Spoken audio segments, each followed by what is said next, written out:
Dans cette vidéo, nous allons démontrer l'égalité 1 plus 2 plus 3 plus 4 plus 3 petits points plus à la fin n égale n facteur de n plus 1 sur 2, cette égalité très classique, et bien à l'aide de tes connaissances sur les suites arithmétiques. Donc je pense que cette vidéo t'est destinée plutôt si tu es en première S ou bien sûr en terminale aussi.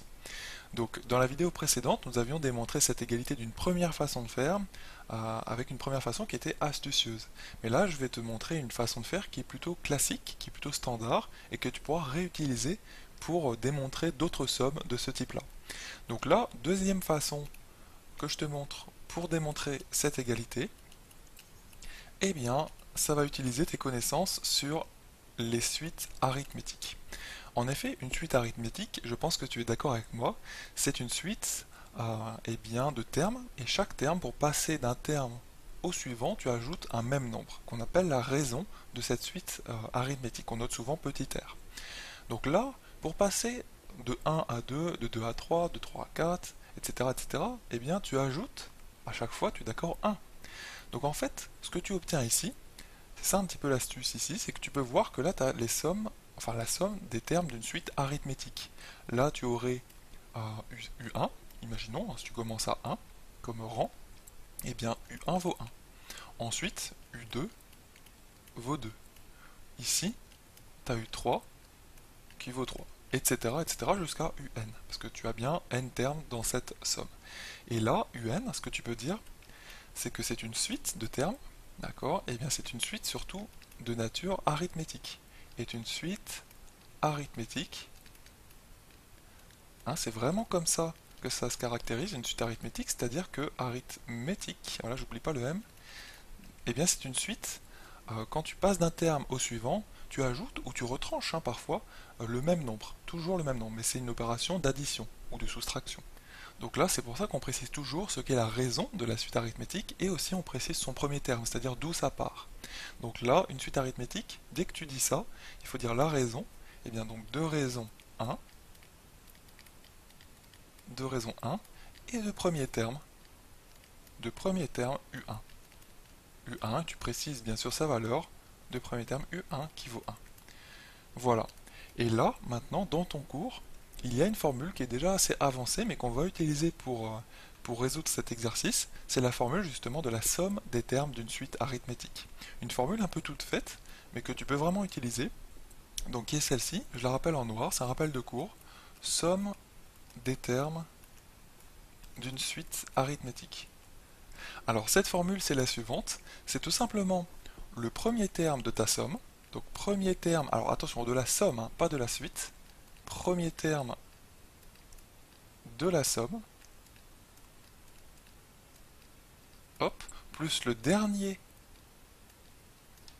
terme de la somme, d'accord, toujours de la somme, le tout, donc tout ceci, divisé par 2, et là à la fin tu multiplies par le nombre de termes, donc fois le nombre de termes. Donc ça c'est vraiment une formule très générale sur la somme des termes d'une suite arithmétique que je t'encourage à connaître parce que vraiment elle sert. Je pense que sans en être sûr, il faut faire attention, selon ton professeur, il faut voir si tu peux lui demander d'ailleurs si tu peux utiliser cette formule directement sans la démontrer dans un exercice. Et s'il te demande de faire en démontrant, c'est-à-dire en passant notamment par cette formule en fait, eh bien il faut faire comme ça. Donc là on présente vraiment l'utilisation de cette formule toute faite. Donc je pense quand même que c'est acceptable dans un devoir surveillé si tu utilises cette formule en la rappelant de façon générale comme ça. Donc là, après, eh bien, on l'utilise, on l'applique, cette formule, donc premier terme de la somme. C'est tout simplement le 1. Donc là, on va obtenir donc, notre somme, c'est-à-dire 1 plus 2 plus 3 plus 3 petits points plus n, et bien c'est égal au 1, premier terme de la somme, plus dernier terme de la somme, c'est-à-dire le petit n, donc ça c'est divisé par 2, et le tout fois le nombre de termes. Et bien il y a combien de termes dans cette somme? Et bien vu que tu pars de 1 et que tu finis à n, c'est vraiment très simple en fait de calculer ici le nombre de termes. Et bien c'est tout simplement n termes. Si tu par exemple remplaces n par 3, et bien cette somme va de 1 à 3, donc c'est 1 plus 2 plus 3, il y a 3 termes. Donc si tu remplaces n par 10, tu auras 10 termes. Bref, c'est le petit n en fait, le nombre de termes. Donc là c'est fois n. Et donc tu obtiens bien cette formule, tu vois, qu'il fallait démontrer. Tu obtiens bien le 1 plus n, c'est aussi n plus 1, donc n, tu veux le mettre en premier, facteur de n plus 1, le tout sur 2. Donc là, c'est bon, c'est gagné en fait.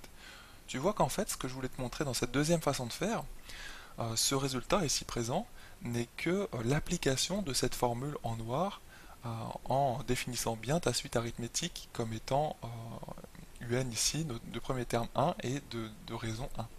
Voilà, donc si tu appliques cette formule, eh bien ça marche, ça coule de source en fait, tu vois, il n'y a aucune autre explication à donner. Voilà donc pour cette deuxième façon de faire.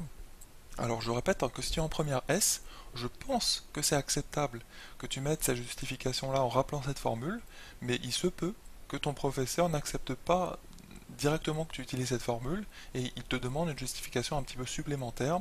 Et donc, si par exemple dans un exercice tu as calculé la somme des termes d'une suite arithmétique, donc pas celle-ci exactement, et bien en fait justement il te fera utiliser cette somme-là que tu supposeras comme étant vraie. Voilà, donc ça c'est généralement ce qu'on fait actuellement en première S pour calculer la somme des termes d'une suite arithmétique. Donc pas cette suite-là, hein, mais une suite un peu plus complexe dans les exercices, mais qui reste arithmétique. Voilà donc pour cette deuxième façon de faire. Je t'encourage vraiment à retenir cette petite formule ou à la noter quelque part parce que c'est vraiment une formule qui pourra te servir aussi en terminale.